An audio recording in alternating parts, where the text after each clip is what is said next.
Boa noite a todas e todos. Obrigado pela presença de todos, né, e todas nesse evento do CELAC, na conferência O que é Cultura.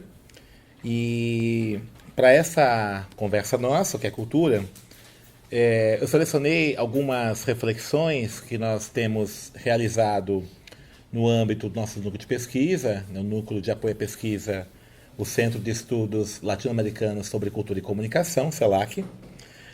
Basicamente, dois autores, né, nos quais nós nos debruçamos mais para conceituar a agricultura, que é o Terry Eagleton e o professor John Thompson, né, John B. Thompson.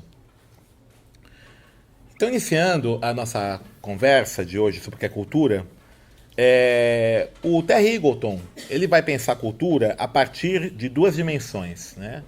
A dimensão da complexidade e a dimensão da ambivalência. Tá? Então, cultura é tanto um processo complexo, como também um processo ambivalente. Por que isso? Primeiro, que cultura, na sua origem etimológica, a palavra cultura vem de colere, que é cultivar. Né? Portanto, cultura, embora ela se dissocia de natureza, do que é natural, natural e cultural são dimensões antagônicas. Entretanto, cultura nasce da natureza, ou seja, da intervenção na natureza, o cultivo da natureza, é que vem a ideia de cultura, é colher e cultivar. Cultura também, nessa dimensão da sua ambivalência, tanto significa liberdade como determinismo. A cultura tanto é um processo que vai sendo imposto, vai determinando comportamentos, determinando formas de expressão. A linguagem, por exemplo, é uma dimensão, é uma operação social da cultura, e nós já nascemos dentro de uma linguagem, como também a cultura permite a liberdade criativa, a liberdade. Né? O ser humano é liberto se liberta dentro da dimensão cultural do fazer cultural. O cultivar a natureza, por exemplo, também implica uma libertação, uma emancipação da condição humana dos determinismos da natureza. Cultura também é fazer e sofrer. Cultura é tanto a produção, você produz cultura, produz elementos culturais, formas simbólicas, como também cultura é você sofre as determinações impostas pelas formas simbólicas que são cristalizadas. Cultura é mudança e identidade. Cultura significa transformação. Mudança é pela cultura que se modificam comportamentos, modificam-se valores. E a cultura também significa uma identificação. Você também se identifica com o outro. As identidades culturais. Cultura é o dado e o criado. Cultura é aquilo que está posto e aquilo que está sendo criado. Cultura é o artificial, é o que se faz. E também o natural, o que o mundo nos faz. Cultura também é a natureza que produz a sua própria transcendência. A cultura é uma transcendência que se estabelece dentro de uma dimensão natural. Cultura é seguir regras. A cultura coloca regras, normas, estruturas nos quais você se movimenta. Há outro sentido que a palavra cultura, segundo Terry Eagleton, também está voltada para direções opostas dessa complexidade. Cultura é cultivo e refino e a matéria-prima desse refinamento. Se cultura significa cultivar e refinar o ser humano, também é a matéria-prima desse refinamento que é o próprio ser humano. Cultura é tanto as faculdades superiores como inferiores, né? Tanto as dimensões intelectivas como as dimensões sensíveis. Cultura é vontade e desejo. Cultura é razão e paixão. A dimensão racional, a dimensão da paixão. A natureza está em nossa volta e também dentro de nós. A cultura estabelece essa natureza tanto externa como interna a nós mesmos. A cultura é, por fim, uma automoldagem. Aquela estrada que se pavimenta enquanto se caminha. A ideia de cultura para o Terry Eagleton significa também um cultivo para a política. Por que isso? Porque a cultura possibilita que se constituam tipologias particulares do ser humano em disposição para ser cidadão. A ideia de cidadania significa, pressupõe um tipo particular culturalmente constituído de sujeito. A cultura possibilita divisões que necessitam ser reconciliadas. Daí que a cultura, o tipo da política. As divisões, as distinções, elas são reconciliadas também no campo da cultura, de forma harmônica. A humanidade como comunidade livre de conflitos. A cultura, ela aspira esse fim dos conflitos. Por isso que existe uma cultura prioritária sobre um tipo de política. Aquela cultura que possibilita esse tipo de harmonia e essa libertação dos conflitos. A cultura é também uma incubação ética para a cidadania. A cultura possibilita, então, essas valorações éticas típicas para a cidadania. Por essa razão, a cultura é vista como um elemento que destila a humanidade dos seus sectarismos políticos.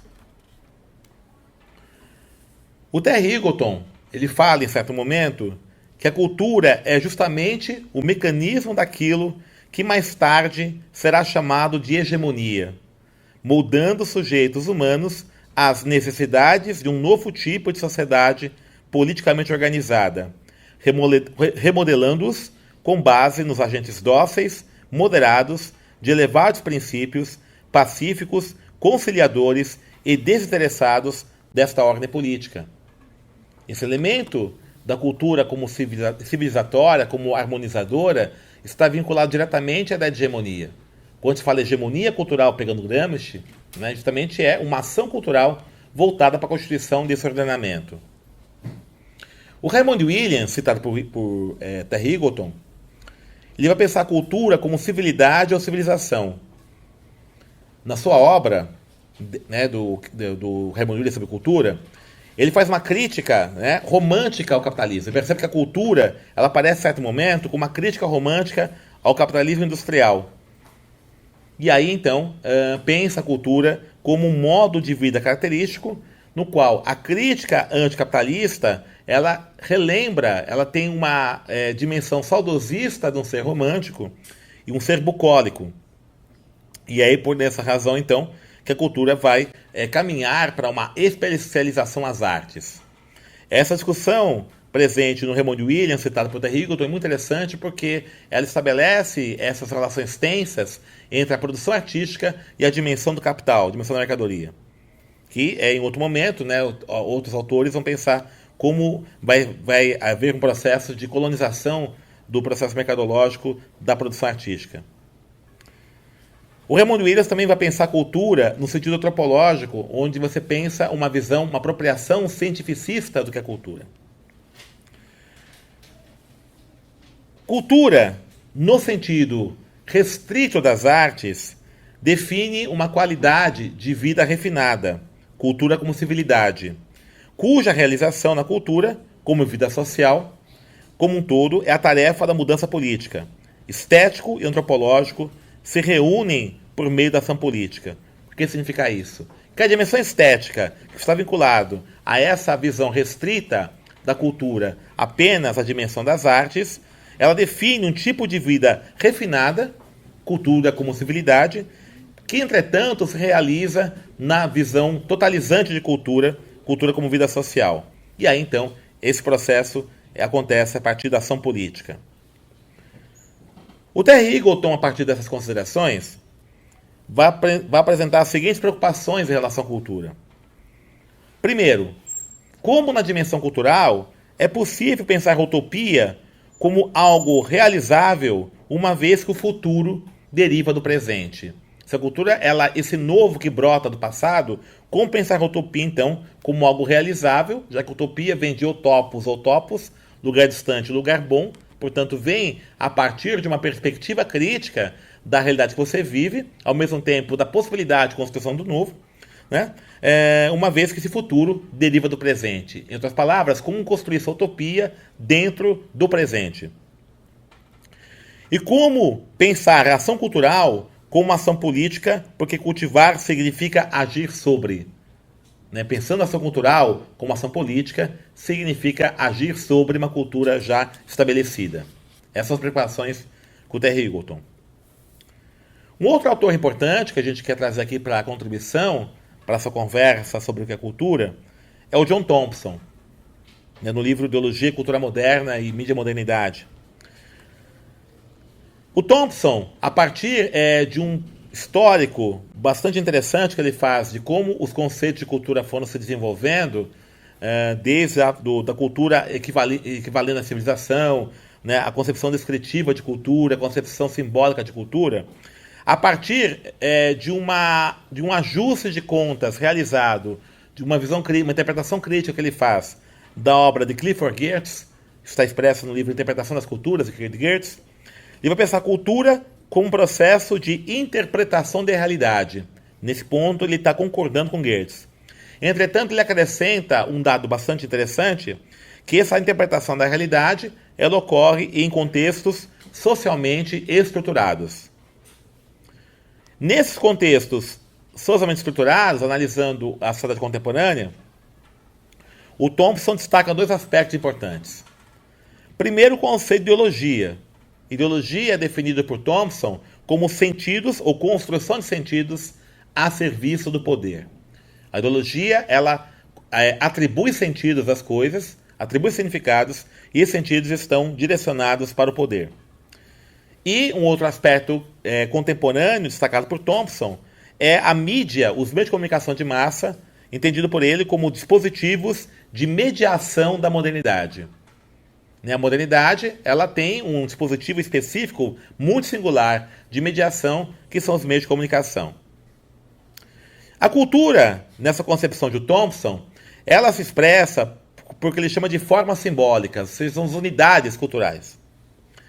As formas simbólicas, para Thompson, elas se caracterizam por 5 aspectos: o intencional, o convencional, o referencial, o estrutural e o contextual. O aspecto intencional das formas simbólicas, ela estabelece que qualquer forma simbólica que é expressa, ela significa uma intenção de dizer algo. Nenhuma forma simbólica existe sem ter uma intenção de dizer algo. O que é interessante em Thompson, que essa intenção que ele está dizendo não é a intenção pura ou natural daquele que expressou a forma simbólica, mas a intenção percebida.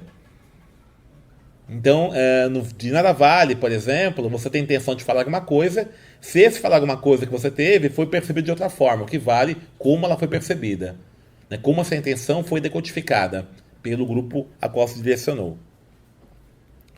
O segundo aspecto da forma simbólica, o convencional, é que toda forma simbólica ela se expressa em uma convenção, né? Em um código simbólico, em uma estrutura de línguas.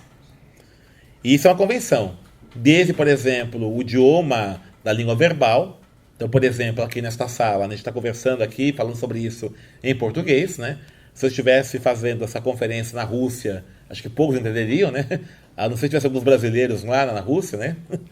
Os brasileiros se encontram em qualquer lugar do mundo, impressionante, né? Onde você anda, você encontra nossa turma aí. Tá? Ou, né, desde o idioma verbal, ou os códigos visuais, libras, por exemplo, que é a linguagem de sinais, né? Enfim, você tem códigos aí próprios que vão, convenções próprias, no qual são convenções nos quais as formas simbólicas elas são codificadas e decodificadas. Então, o aspecto convencional é fundamental. O terceiro aspecto da forma simbólica é o referencial. Toda a forma simbólica se refere a algo externo a ela. Algo externo a ela. Então, essa intenção de expressar a forma simbólica refere-se a uma situação externa a ela. Tá? Seja lembranças, seja imagens, seja fenômenos, seja momentos passados ou até mesmo, né, projeções futuras. Tá? Toda a forma simbólica, então, ela se tem uma referência. As formas simbólicas têm também como quarto aspecto o aspecto estrutural.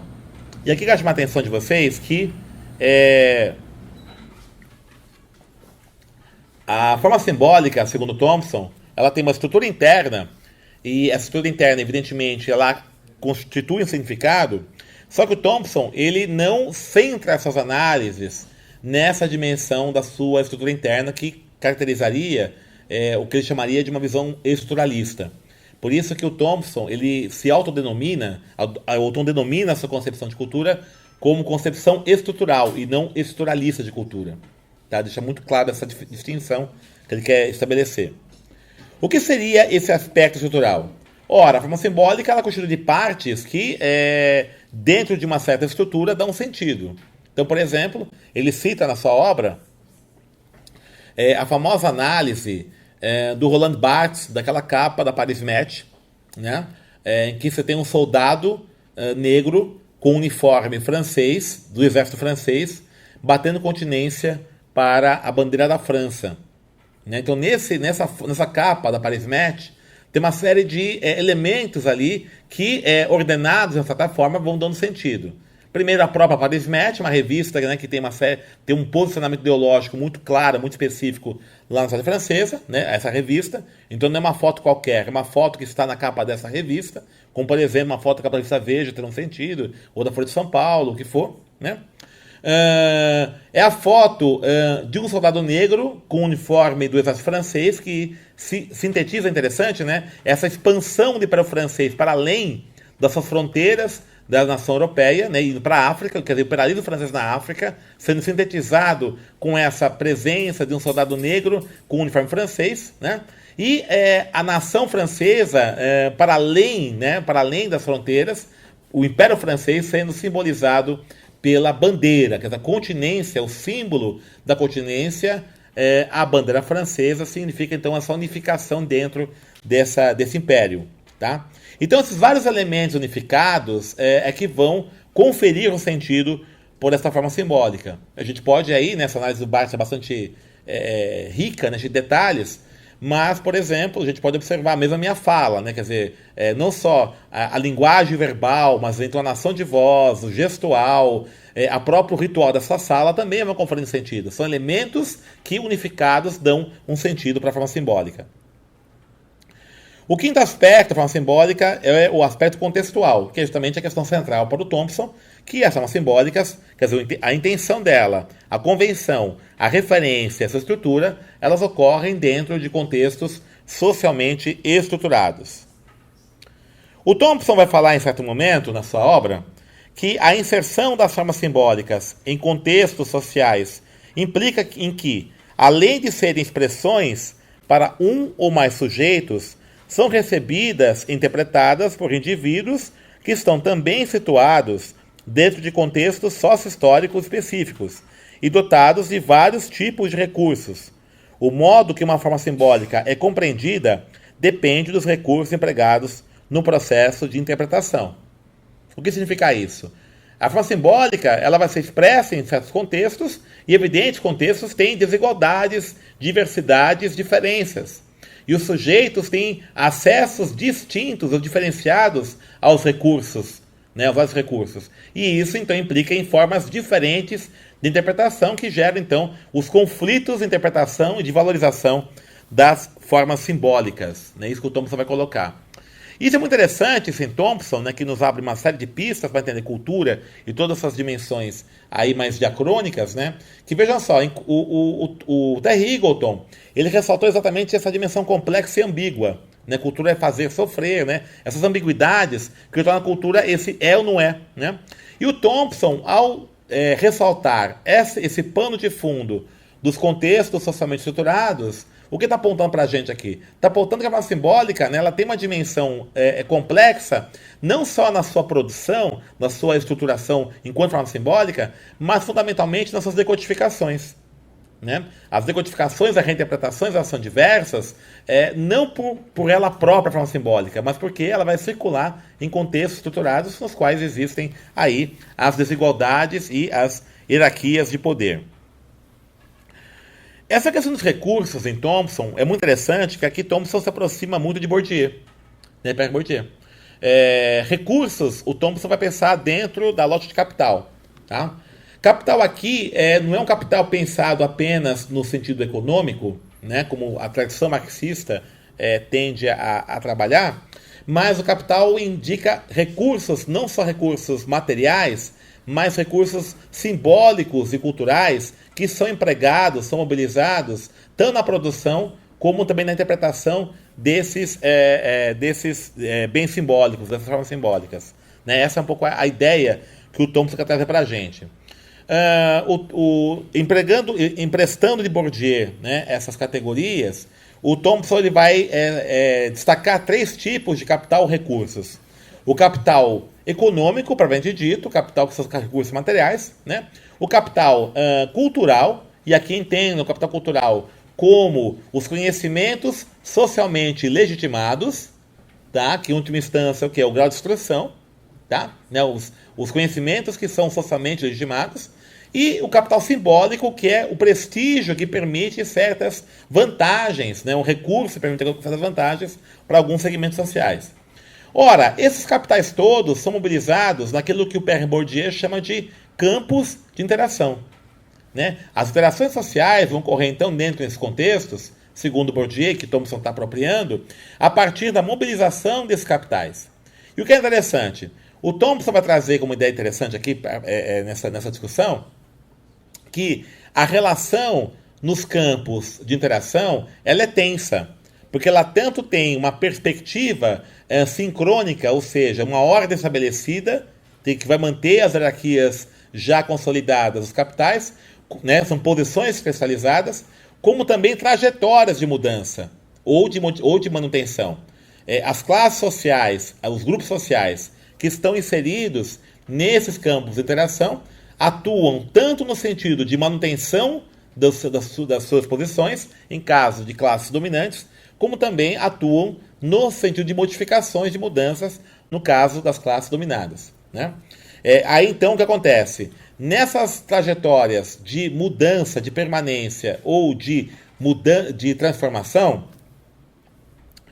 nessas trajetórias colocadas aí pelas várias classes sociais nos seus campos de interação, esses recursos são mobilizados, né? Você pode ter mobilização de recursos do capital econômico, você pode ter mobilização de recursos do capital cultural, você pode ter mobilização de recursos do capital simbólico, né? Por exemplo, quando você observa a mobilização de recursos do capital simbólico, ou seja, o prestígio social adquirido por parte dos famosos, né, pessoas de fama. Muitas delas, inclusive, que vieram de situações desprovidas de capital econômico, né? Vamos pegar um jogador de futebol famoso, vamos pegar o Neymar, por exemplo, né?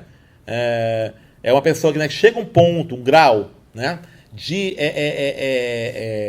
chega um grau de capital econômico acumulado tão grande, né, ele chega de fato a uma posição dominante em termos de posse de capital econômico, que foi obtido, chegou a esse ponto, a partir da mobilização do seu capital simbólico. Quer dizer, o seu capital simbólico, o seu prestígio social, é que movimenta, possibilita essa apropriação dos recursos materiais econômicos, né? E isso, inclusive, possibilita a apropriação de recursos materiais econômicos por outros setores que gerenciam essa apropriação de capital simbólico. Tá? Então isso é muito interessante a gente observar, e o Thompson ele destaca muito isso, principalmente em sociedades em que a mídia é o principal elemento de mediação, né? Como a mídia se transformou no principal elemento de mediação, então essa situação acaba sendo bastante pertinente. Bom, alguns elementos para análise que o Thompson nos traz aqui para a gente pensar a partir dessa sua concepção de cultura. Primeiramente, pensar as modalidades de transmissão cultural, né? Isso é importante que o Thompson traz para a gente. Ora, o que significa, por exemplo, uma sociedade em que você tem cada vez mais um desenvolvimento muito rápido dos dispositivos midiáticos e que, portanto, atuam nessa mediação da transmissão cultural. O que significa esse tipo de sociedade, por exemplo, na manutenção, preservação ou até mesmo na reinterpretação de tradições culturais? Tá, então é uma questão colocada aqui, inclusive, que tipo de capitais simbólicos, culturais e econômicos são mobilizados na ação dessa modalidade? Quais são as circunstâncias espaço-temporais de ação e interação? Isso é bem interessante, né? A gente observar, por exemplo, esses movimentos cyberativistas, né? É muito interessante esse tipo de mobilização que tem crescido muito nos últimos tempos. Você tem uma mobilização aí, né, dos recursos informacionais. Você tem a constituição, a busca de constituição de certos capitais simbólicos a partir de outras referências, né? E você tem aí a informação como elemento central, elemento chave na constituição dessas entidades, desses movimentos. Então, os dilemas culturais contemporâneos, a partir desse debate aqui do Thompson e também um pouco do Eagleton, eu vou fechar aqui a nossa conversa, são os seguintes, né, para a gente poder pensar um pouquinho. Primeiramente, nós vivemos numa situação de emergência da diversidade cultural como questão contemporânea. E por que essa emergência da diversidade cultural como questão contemporânea? Isso ocorre por vários fatores, né? A questão central aqui, falando de forma muito sintética, é que a nova forma de organização do capitalismo, do capital, ele possibilita, ou ele impõe, melhor dizendo, um contato com o diverso de forma muito mais intensa. Esse contato com o diverso vem desde as desigualdades sociais mais intensas em termos internacionais, que vem forçando imigrações, grandes levas de populações miseráveis para países do centro capitalismo. Então isso força a formação aí de contatos tensos culturais. Estamos observando muito isso na Europa, né? Essa diversidade cultural ela emerge a partir do momento que o capitalismo, enquanto máquina civilizatória, vai expandindo mais suas fronteiras. Então o capital vai de cada vez mais, né, fazendo esses contatos, né, essas imposições junto a vários povos. Então isso é uma outra dimensão importante. E o terceiro aspecto, que as tecnologias de informação e comunicação também aproximam informações, imagens e dados sobre grupos sociais cada vez mais conectam o mundo, né? E isso aproxima cada vez mais contextos distintos. Então, a diversidade cultural ele é algo presente, uma questão presente, que está posta na nossa realidade. Diante disso, qual a instância mediadora dessa diversidade? Qual seria a instância que faria a mediação disso? Duas questões aqui. Seria o capital a instância mediadora? Né? Capital esse que se expressa, por exemplo, numa concentração brutal da indústria cultural e midiática. Segundo os últimos dados, nós temos aí 6 conglomerados que controlam de 80% a 85% da produção de bens simbólicos no mundo. Seria este, né? Conglomerados, né? Monopólios ou oligopólios de produção de bens simbólicos que apropriam-se dessa produção diversa e vão colocando sobre suas plataformas de produção mercantil. Será essa? Capital que possibilita uma apropriação cultural dessa produção cultural no sentido de utilizá-la para a produção das suas mercadorias customizadas. O capitalismo hoje, né, que tem como um pressuposto sair, né, da produção do paradigma da produção em larga escala e massificada para a produção em pequena escala e customizada. Né, seria essa mediação possível? Ou seria, né, ainda no campo do capital como mediação, os happenings culturais que aparecem como novas fronteiras de expansão de um capital cada vez mais concentrado, os grandes eventos. No capital cada vez mais concentrado, o geógrafo David Harvey tem falado muito isso, e que busca desesperadamente fronteiras de expansão e de reprodução.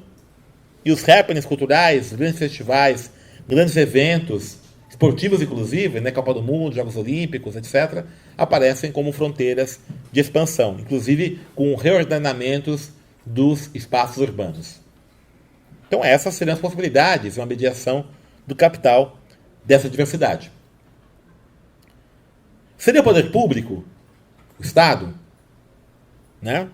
E aí nós temos algumas questões para trazer aqui, por exemplo, o dilema do que é público e estatal. Então, o que seria estatal? Qual a dimensão do estatal e a dimensão do público? Né? Tem uma questão para se pensar. O dilema de quais são as possibilidades reais de estabelecermos uma governança democrática diante de um capital cada vez mais concentrado e que vai pondo lógicas organizativas que não não impeçam a sua reprodução. Capital hoje concentrado que impõe desregulação de fluxos financeiros, desregulação de regras de trabalho, desregulação de circulação de mercadorias. Não é possível pensar uma governança democrática com essa situação? O poder público também, qual seria a possibilidade a partir do momento que a própria organização estatal também tem uma dinâmica cultural própria? Vejamos, por exemplo, né, se nós pensarmos que uma das expressões dessa diversidade cultural no Brasil, ou na América Latina, vamos ampliar um pouquinho mais, é justamente culturas de tradição oral. Você vai pegar toda a estrutura burocrática do Estado, trabalha com texto escrito. Como se pensar, então, um gerenciamento de uma tradição cultural marcada pela oralidade e por dinâmicas de temporalidade próprias dentro de uma estrutura estatal que tem outras dinâmicas de temporalidade e de organização. Como se encaixar nisso? Eu fecho aqui a minha fala lembrando um pensador brasileiro, que foi, inclusive, hostilizado nas manifestações de domingo. Isso me trouxe muito, me causou muito espanto, me doeu muito, porque eu tive a honra de trabalhar com ele durante um tempo, que é o educador Paulo Freire. O Paulo Freire, na sua monumental obra Pedagogia do Oprimido, e também nos vários outros textos nos quais ele vai sistematizar o seu pensamento da educação, eu sempre penso Paulo Freire não como educador, mas como pensador, tal a densidade do seu pensamento. Paulo Freire, ele vai dizer o seguinte: ninguém liberta ninguém, ninguém se liberta sozinho, os seres humanos se libertam em comunhão. Porque para ele, a relação opressor-oprimido é uma relação que desumaniza tanto o opressor como o oprimido. O oprimido é óbvio, porque à medida que você não tem liberdade de movimento, você está objetificado pelo outro, você não é livre. Mas o opressor também é desumanizado. A partir do momento que ele começa a enxergar o outro sempre como objeto. E nessa definição do Paulo Freire, ele cita uma passagem muito bonita do Erich Fromm, do amor necrófilo. E vai dizer o seguinte, o Erich Fromm: o que é o amor necrófilo? O amor necrófilo é aquele amor, aquela pessoa que tem a capacidade de amar uma flor somente se ela está no seu vaso, se ela é sua, se ela é objeto. O outro psicólogo, que não citado pelo Paulo Freire, mas que é interessante também, que é o Ivan Klima, tcheco, ele fala o seguinte, na visão do amor, que o ato de amar é como uma obra de arte. Exige paciência, tolerância e compreensão do outro. Em suma, a construção da cultura na dimensão da diversidade significa educarmos para a alteridade. Pensar em alteridade. Fundamentalmente isso. Você colocar-se no lugar do outro. Mais do que você estabelecer a sua identidade, o seu lugar, mas também chegar ao lugar do outro. E trocar de lugar com esse outro. É isso que o Paulo Freire vai chamar de uma ação cultural para a emancipação. Você se colocar no lugar do outro. E essa alteridade, por exemplo, se expressa quando você tem capacidade de ver um quadro, um quadro, uma tela, ou ver um filme, e emocionar-se ao colocar-se dentro daquela situação. Então, eu fico por aqui, essas são minhas contribuições e fico aí para as perguntas. Obrigado.